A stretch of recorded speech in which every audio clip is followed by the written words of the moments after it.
왜 건수는 줄었는데 매매가 합계액은 더 늘었냐? 요거는 안녕하세요, 오동엽입니다. 저번 시간에 예고드렸던 것처럼 최근 6년간 거래된 꼬마 비팅의 거래 건수를 가지고 여러분들한테 꼬마 비팅 시장에 대해서 설명을 드리려고 합니다. 어떤 기준으로 이 거래 건수들을 제가 추렸냐? 서울시에 소재하고 있는 비팅들, 그리고 주 용도가 근생시설인 것들을 토대로 해서 추렸습니다. 아직 잔금이 안 넘어간 것들 같은 경우는 거래 신고한 것들을 토대로 해서 합산을 했고요. 그래서 그 기준으로 여러분들한테 말씀을 드리려고 합니다. 보시죠. 서울시에 15년도에 거래된 건물들 건수입니다. 15년 1월달, 2월달 지나면서 제가 저번 시간에 말씀드렸다시피 14년 7월달에 아파트 DTI를 70% 풀어주면서 그때 매도하신 분들이 꼬마 비팅 시장으로 전환해서 투자를 하셨다고 말씀드렸잖아요. 그러면 잔금을 받고 본인이 꼬마 비팅을 매입하셨을 거니까 이런 식으로 1월, 2월, 3월에서 올라갑니다. 그래서 4월, 5월, 6월, 7월 쭉 지나오다가 이 흐름 그대로 15년도는 마무리합니다. 보통 꼬마 비팅 시장에 그러면은 오프라인에 있는 건물이잖아요. 그러면은 겨울보다는 여름에 거래가 많이 됩니다. 왜냐하면 겨울에 춥잖아요. 그러면 밖에 안 다닐 거 아닙니까? 그러다 보니까 자연스럽게 거래 건수가 겨울에는 조금 줄어드는 게 통상적인 결과입니다. 그래서 계절적인 요인을 좀 탑니다. 그래서 봄, 여름에는 거래 건수가 좀 많은 편이고요. 겨울에는 거래 건수가 좀 적은 편입니다. 16년도 지나면서 서서히 다시 또 이렇게 올라갑니다. 그래서 16년 6월, 7월 달에 거래가 거의 300건 가까이 거래가 됩니다.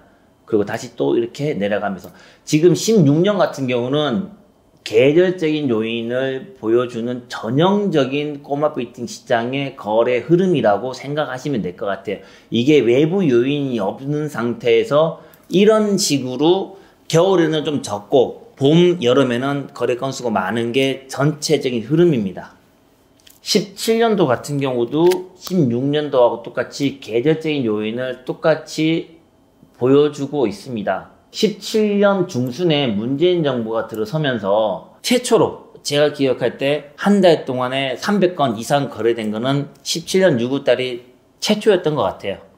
그리고 문재인 정부가 아파트 규제를 하면서 아파트 가격이 서서히 이제 오르다 보니 꼬마 비팅 시장이 줄어들고 또는 계절적 요인을 같이 받다 보니까 조금씩 더 줄어듭니다.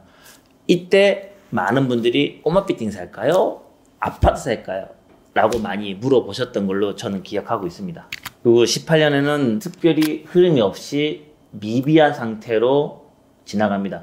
18년도에는 꼬마 비팅 시장이 좀 잠잠했다고 생각하시면 될 것 같아요. 대부분의 투자자들이 꼬마 비팅보다는 많이 오르고 있는 아파트를 매입하자라고 하면서 18년도에 많이 아파트를 사셨던 것 같고요. 18년부터 아파트 가격이 가파르게 상승을 하면서 아파트라고 많은 투자자들이 얘기를 하셨던 때입니다. 2019년도에도 18년 분위기를 쭉 이어오다가 이때 바뀝니다. 왜냐하면 12, 16 대책을 발표하기 전에 이런 내용의 부동 대책을 발표할 거다 라고 얘기하다 보니까 이제는 아파트도 규제가 너무 심해서 뭔가 답이 안 나오겠구나 라고 하시면서 19년 11월, 12월 이렇게 거래를 하시게 된 거죠. 20년, 작년입니다.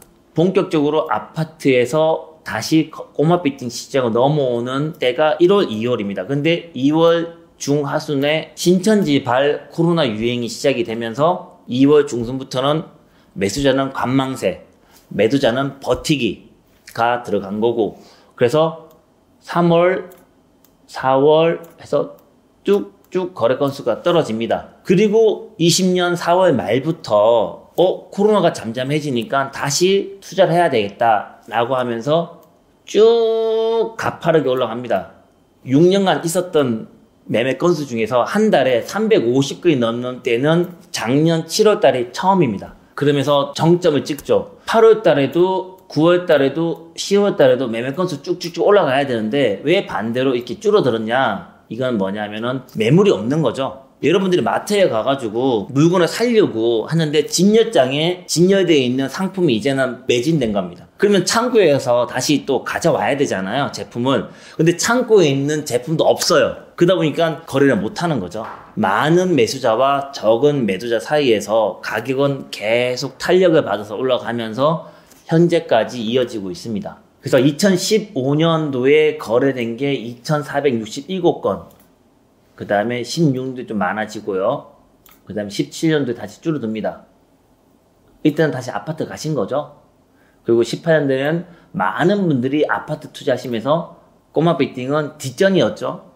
그리고 다시 올라가고 다시 올라갔습니다. 지금 21년도에는 더 오를 걸로 예상이 됩니다. 15년도에 거래된 건물들의 매매가를 다 더해보니 8조 8천억 원, 16년도에는 거의 10조 원이 되고요. 17년도에는 11조가 됩니다. 왜 건수는 줄었는데 매매가 합계액은 더 늘었냐? 요거는 뭐 가격이 올랐던 거죠. 15년도에 20억 하던 게 17년도에는 30억 정도 가격이 올라간 거죠. 그러다 보니까 매매 건수는 줄어들었지만 전체 매매 가격의 합계액은 늘어날 수밖에 없는 거겠죠. 그리고 18년도에 매매 건수는 더 줄어들었지만 매매 가격의 합계액은 12조로 조금 더 올라갑니다. 그리고 19년도에 매매 건수가 늘어나니까 당연히 전체 합계액은 17조가 되면서 매매 금액의 총 합계액이 가파르게 올라갑니다. 건수도 늘어났고 이때 20억이었던 게 19년도에는 40억이 된 거죠. 20년에는 더 올라가서 21조가 됩니다. 그러면은 50억이 된 거죠. 이런 식으로 조금씩 가격의 상승과 매매 건수의 상승을 보여주고 있는 게 현재 시장입니다. 앞으로도 부동산 정책은 이 방향으로 흘러간다 라고 한다면은 꼬마 빌딩은 더 거래는 활발해질 것 같고 가격은 더 오를 걸로 예상이 됩니다. 그래서 21년도에 투자를 하시려고 생각하시는 분들은 조금 더 서두르시는 게 좋을 것 같고요. 최근에 오피스 빌딩 같은 경우도 대출을 규제해야 되지 않겠냐 라고 하는 얘기들이 좀 나오고 있습니다. 오피스 빌딩도 대출을 규제하기 전에 내가 건물을 사서 대출을 받아서 건물을 사야지 라고 하는 분들이 많이 거래를 또 하고 있습니다. 다음 영상에서는 지역별 그리고 금액별로 나눠서 여러분들한테 말씀드리도록 하겠습니다. 다음 편도 기대해 주시고요. 다음에 찾아뵙겠습니다. 감사합니다. 오라이!